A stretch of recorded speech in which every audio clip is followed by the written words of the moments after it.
is it about the Underline that is more than a bike path, that is more than a park, that is more than a museum would do that adds to this? And maybe Meg, you can speak to the overall impact of what it can all lead to. Well, great. So thank you for having us here today. I get to sit alongside my colleagues and friends, Steve Wernick and Daniel Balmori, who are so helpful in making sure that we continue to have momentum in the project and deliver on our promise to the community. So the project was actually an idea that was inspired by the High Line in New York. I had had a bike accident years ago and broke both of my arms, ended up walking below Metro Rail to get to my physical therapy on US 1, and just sort of saw all this dead space below our elevated train and thought, how can we turn it into a public amenity? And so the big idea was the park, to create this park out of this underutilized space below Metro Rail. But after a lot of public input and great ideation from our team and some wonderful designers, we like to think of the Underline as having layers, where the fundamental layer is the trail, the walking and bicycle paths below Metro Rail, the safest condition, always separated. You can see it behind me. This is what we're working on building now. The vegetation, the landscaping, all being native. It's 120 acres of native vegetation. It's an urban reforestation project with 4,000 trees. We also have this great public art component. We're working on a master plan for public art. And then the programming, which really is the life. What are we putting in this space that people feel welcome there? They feel like there's something for everyone. Whether it's dominoes, checkers, dance, basketball, soccer, and all of those ideas really came from the community. So you're talking about the tentacles. The tentacles are good. Those are people coming to the project and saying they want to bring their great ideas to it. And then it's really our job to articulate those great ideas. Can you break down a little bit how all the different functions come together? So there is this path. Is it taking us from modular experience to modular experience, or is there a better way to describe that? Well, the footprint of the project is it goes from downtown to Dayland South. I mentioned it's 120 acres of new open space. We like to think of the trail as this beautiful nature-inspired experience in the urban realm of being able to walk and bike safely. Miami-Dade County is one of the most dangerous places to walk and bike in the country. And so we're really taking the high road on how people can connect through the Underline and into their neighboring communities. So we think of the trail as the connective tissue of the destinations along the way. So the transit stations themselves are a destination, but within that, we build out these beautiful park amenities, whether they're recreation, whether they're passive spaces. We have 20 butterfly gardens. We have, I mentioned the public art. We have soccer, basketball, volleyball. We have nature gardens, so there's dog parks, so there's really something for everyone. Meg, you wrote a piece, I think in 2014 that I looked up, where you theorized that the 6 things that were going to make this happen for you are giving people ownership, activating the crowd, accelerating the idea, filling an existing need with pent-up demand, timing it right, and going for it, right? And I'm hearing a lot of that in here. But if we could take a step back, and I hope each of you can answer this, and define the one thing that was the most important piece of it. If it's one of those or something else, could you take a stab at that? I think it's one word. I think acceleration. You know, there's in just 2 sentences supporting that. I think that, you know, there's a lot of good ideas that ended up on the shelf. You know, so we had a master plan and we had to implement, and an acceleration, I think, gets you past the no a lot faster than anything else. Obviously, you need funding and all those things happened, but I think just stepping on the accelerator on everything was so important. What do you guys think? Sure. I mean, I use the word momentum in the work that we're doing in certain neighborhoods, which is a very similar word, at least in my mind, because it's almost like if that graph needs to keep going up. You know, you might be able to plateau for a month, but if you start losing interest, you start losing people, you lose that momentum or acceleration, it's hard sometimes to get it back because it seems overwhelming. And I think you've done an amazing job of pulling more and more people in so that it's not all on your shoulders. A lot is on your shoulders, but so many people have started coming into this project and adding value, whether it's the board or the new Underline management organization, which is a tool that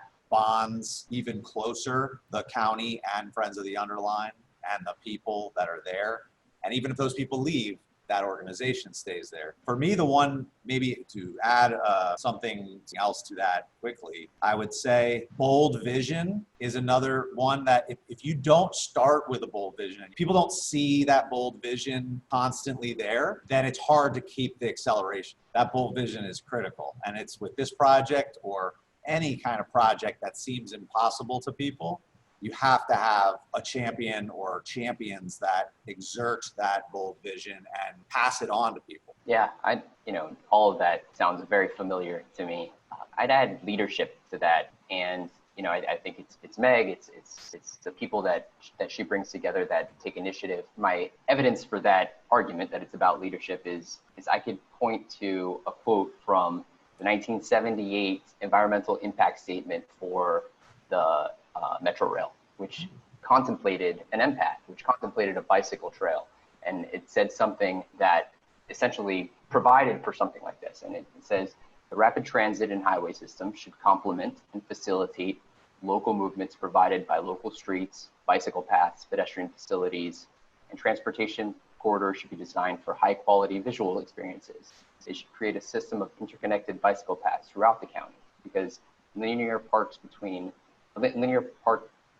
bikeways, and earth bermings can create a link between activities on either side. And there's this idea from design that this is how it's supposed to be, but it never got carried out. And so you ask, how does that happen? Well, how does it happen then that we go to lots of meetings and we hear a lot of things like, this is unprecedented. We haven't dealt with this issue before. We don't really know what to do. And I think the lessons that we've shown is it's less about asking for the help and it's more about providing the help. So the answer to that question is, well, here's a proposed solution. I'm going to put it on your desk. It's a document, it's a memo, it's a contract, it's a proposal for here's how I think that I can help you, government, solve this issue. And it's almost always an offer they can't refuse, because it does address a problem. It hasn't come without struggle, right? Like we were just talking about, first presented in 2015 with great support, but here we are in 2020. I know it's been a long, arduous path. Steve, do you want to set the table for your engagement from the beginning and kind of where it's headed and talk to Meg about it a little bit? The first thing that I got involved in was in 2016, Mayor Francis Suarez sponsored a resolution to direct up to $50 million in impact fees, the park impact fees over a period of time to the Underline. That was a big number. Now, it wasn't all immediate, but it was going to be sustainable over time. It was very meaningful. This was actually right after our second child was born. I remember reading a letter of support at that year. I think mine might have been the only one put into the record, because Meg had already given like 600 of them out a week before, and people were like, enough for the letter to support. So I brought one more from my newborn son. But from that moment on, I got introduced to the complexities of how all the pieces needed to fit together. City of Miami, City of Coral Gables, Miami-Dade County, and then there's the county itself, and then the state and the feds. So it's always been a big focus, is figuring out where all these funding sources are. It always changes. Last year, Meg and Daniel were very involved in bringing another huge piece of the puzzle with the Build Grant. Meg, can you talk about what that was and what that experience was like? Because I know it was fast and furious for you. Okay, so I'm a full-time volunteer. I'm an English major. I don't have architecture, urban planning. I'm not an attorney. I mean, it's sort of like I have absolutely no business leading this project with my skill set. So that means everything that has to be done well, I bring Daniel in, and then we have a third partner in this, which is our team member at the county, who's the coordinator, Irene Hegedus, from the county side. So there's 2 years that involve the Build Grant. About 3 weeks before the grant was due, we were notified that we were one of the selected projects that could apply under the auspices of Miami-Dade County. So we had no outline, no framework. It was a term paper that we should have started in the beginning of the semester, and we waited until 3 days before it was due to write it. 30-page, highly technical, requires one consultant that has to tell you what the value of the project is. It's called a cost benefit analysis. Had to find the consultant to do that in about 5 days. So I mean, we're sort of like, by the time we were done, I guess I was the keeper of the document. Daniel would sort of write all the brilliant stuff. Irene would get into technical aspects of the cost. Somehow we delivered this on deadline and felt really hopeful about it. And then we didn't get it. So year 2 comes around and we find out that the county has selected us again.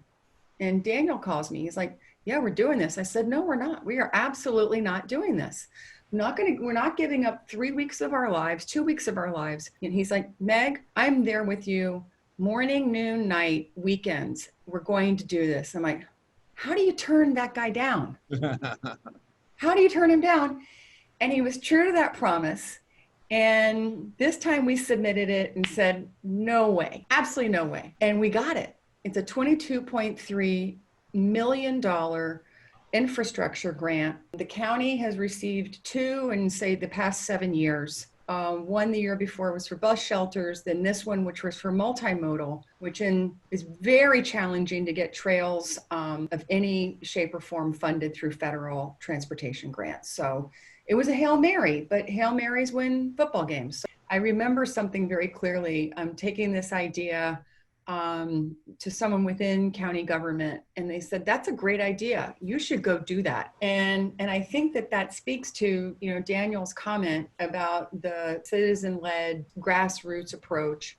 I got a lot of great lessons from my dad, who was also the founder of the Performing Arts Center. And it took him 23 years from inception to completion. So patience was something that he taught me, but also not being patient, like just always pushing harder on yes and always pushing against no. So I'm going to go a little bit back before Francis Suarez, Steve.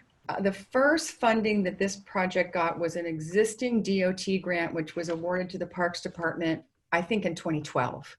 They sort of kept rolling it over. It was $1 million. It's called a TAP grant, Alternative Transportation Grant. And then we went to Mark Sarnoff and sort of talked about this. And he was the one who came up with dedicating park impact fees from future construction and earmarking them for construction. And he was able to get a commitment of $1 million. That was $119 million away from getting this construction fully funded. So but it was the first million. But it was the first million. And so it's the first is the hardest, right? And so then you get the county then finding a way to commit road impact fees. And then Mayor Suarez saying, we're going to go big or go home. So we're going to come up with this big number of 50 million. And so Coral Gables says, well, it's also in Coral Gables. We like that model. So then they commit up to 15 million. And then at this point, now the county's saying, we love that we can use these road impact fees for public safety, for alternative transportation, for connectivity. So then they commit more. The build grant was sort of like the glue that pulled all those parts together, that said, not only are we going to finish your construction funding, but we're also going to give you an impossible deadline to get it all done. You now have to complete the entire 10 miles by 2025, which is 5 years earlier than we had ever anticipating completion. So be careful what you wish for. That's how much people want this project. It's more than a joke about, a lawyer, a marketing executive, and an architect walk into a bar. I think it's a great example of interdisciplinary collaboration, like you were leading, Pablo. This is different people working on different parts and bringing their unique perspectives. And for that reason, it probably turned out better than a professional grant writer who probably has a completely different style. I think if you read the build grant, you would see some style that was should belong in a federal court appellate brief. And you'll see some things that have a completely different, totally from the heart, genuine explanation. And that's, I think, part of what made it a great doc. And then the last thing, for me, it was a a lesson that I was taught a long time ago, but continues to be true to this day. You have the no in your pocket. You don't need to apply to have that no. So the goal is to seek the yes. You do what you can, you shoot your shot, and you see what happens. And, you know, I'm going to always remember that this professional and personal experience that I had with this application. Well, you know, everything boils down to data. You know, so ultimately there has to be proof of performance. You know, you may have a big idea, a big vision. We believe that big projects can solve big problems. And I think, you know, we have our share of them. We've been looking at the data and the current usage of what's called the empath, which will be the underline when built. Believe it or not, there's a couple of counters on that trail now. And we started getting like these people pinging us on social media, like, you should see all the people out here on the empath now. And people are like discovering their streets again because they felt safe. So the actual counters showed that the usage of the empath had more than doubled month to month. So what was anecdotal was now actually factual. The promise from when the first phase opens on September 1st is, you know, we have dog-friendly areas, we have an outdoor gym, we have a communal dining table that seats 50, gaming tables that seat 40, 4 butterfly gardens. So we have gathering spaces. And how are those gathering spaces? What's the governance around that come September 1st? And so there's a question mark on the amenities. The gym will be open because basketball is already allowed, but are we going to be able to sit next to each other? You know, so I'm sitting 50 people at a table, or are we going to have to socially distance? So because of that question mark, we spent some time really on what the promise is on the underline, which is always together. And then through the brilliance of Hamish Smythe and Alex Daly, they came up with this mutable tagline, apart together, because that's what it's probably going to be when we open September 1st. Hopefully a vaccine comes around. I think that right now we have a community that's in pain. So are we healing together? How are we going to live together again? And I think that if we can be part of the fabric of this community, whatever that fabric is, I think we will have done our job.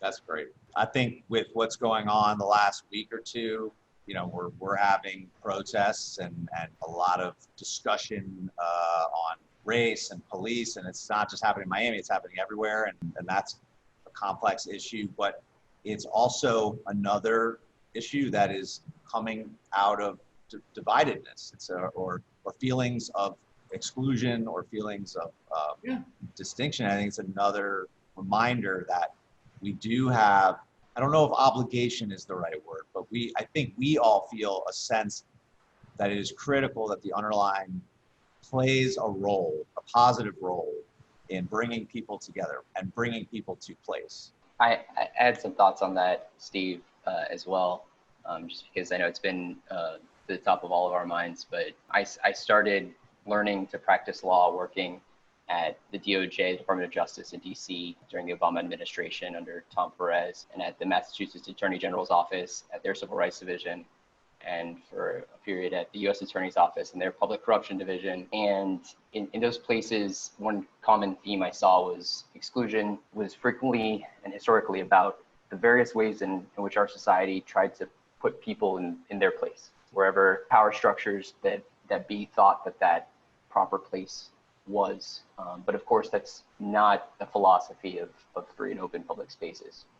And at their best, public spaces are meant to make everybody feel welcome and to erode those traditional conceptions of whose space belongs to whom. And so that when somebody looks around, they feel comfortable in a place. And, you know, I think one way to avoid falling into those, you know, flawed systems, those previously flawed systems that kind of perpetuate those power structures, is to allow design to be first and foremost to people what it is that they want to see. And, you know, Jane Jacobs, which Steve, as an urban scholar, is very closely familiar with, and I know Meg has read closely, says, you know, a place cannot be for everyone unless it's made by everyone. And, you know, I've also heard another valuable saying that the most dangerous place for a city to be planned is behind a desk. And And I think, from the start, this has been meant and designed to be that no design is implemented unless the community's asked first. And that's a necessary feature of the planning here. Once you implement the thing, what's happening, and evaluating that constantly, right? And so listening, what is the feedback that I'm hearing about what's going on, and finally, of course, being adaptive to that feedback, right? Adaptive to the change. And I think that's the process we always have to go back to. That's great insight.